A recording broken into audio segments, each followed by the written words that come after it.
حضور صلی اللہ علیہ وسلم صحابہ اکرام رضوان اللہ علیہم اجمعین سے تفریح طبع کی بھی گفتگو فرمایا کرتے تھے۔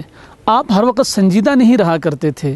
ایک موقع پر ایک صحابی رسول رضی اللہ تعالیٰ عنہ تشریف لائے کہ اللہ کے حبیب، میں نے اپنے گھر واپس جانا ہے، میری سواری ہلاک ہو چکی ہے اور میرے پاس کوئی بندوبست نہیں، آپ میرے لیے سواری کا بندوبست فرما دیں۔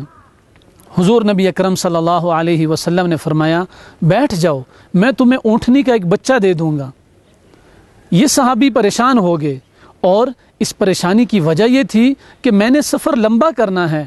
اسی پریشانی کے عالم میں دوبارہ نبی اکرم صلی اللہ علیہ وسلم سے سوال کیا، اللہ کے حبیب، میں نے گھر جانا ہے، مجھے زاد راہ دے دیں، مجھے سفر کے لیے ایک اونٹ دے دیں تاکہ میں سہولت سے پہنچ سکوں۔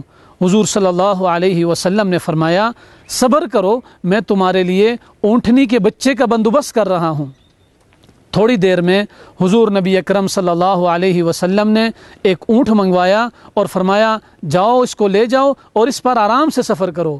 وہ صحابی رسول فرماتے ہیں، میں خوش ہو گیا۔ انہوں نے نبی اکرم صلی اللہ علیہ وسلم سے پوچھا، اللہ کے حبیب، آپ تو کہہ رہے تھے کہ میں اونٹنی کا بچہ دوں گا۔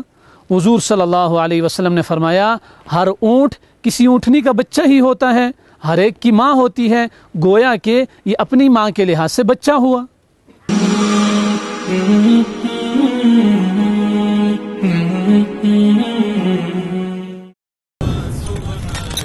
وصال اردو